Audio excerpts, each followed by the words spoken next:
ક્રિકેટના શોખીનો જાણે છે કે વેસ્ટ ઇન્ડિઝની ક્રિકેટ ટીમમાં આફ્રિકન મૂળના લોકો છે. કેમ?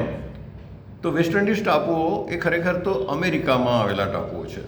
ઉત્તર અમેરિકા અને દક્ષિણ અમેરિકાની વચ્ચે આવેલા ટાપુઓ. એક ટાપુ નથી, પાછા 15 ટાપુઓ, 15 દેશોનો સમૂહ, એને વેસ્ટ ઇન્ડિઝ કહેવાય છે. હવે આ આફ્રિકનો ત્યાં કેવી રીતે પહોંચ્યા?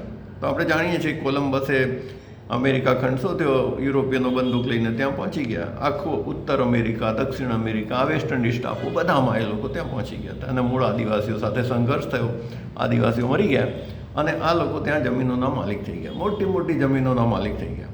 હવે આ જમીનોને ખેતી કોણ કરે? તો રેડ ઇન્ડિયન તો કરે નહીં, અને યુરોપિયનો તો ઓછી સંખ્યામાં હતા, મોટી જમીનના માલિક હતા. તો એ લોકો આફ્રિકા જતા. આફ્રિકાના ગરીબ લોકોને એ લોકો કહેતા કે નવી દુનિયા શોધાઈ છે, ત્યાં ખૂબ પૈસો છે, ખૂબ કામ છે, તમે ચાલો. ભોળા લોકો એમની ઉપર વિશ્વાસ કરતા, બેરોજગાર હતા, ભૂખે મરતા હતા, એટલે એમની સાથે થઈ જતા.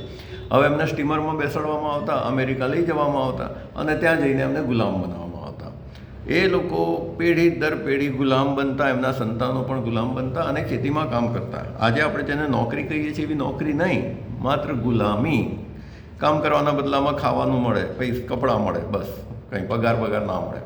એ રીતે એ લોકો ત્યાં પહોંચ્યા અને એમના સંતાનો આજે ક્રિકેટ ટીમમાં છે, આઝાદ લોકો છે.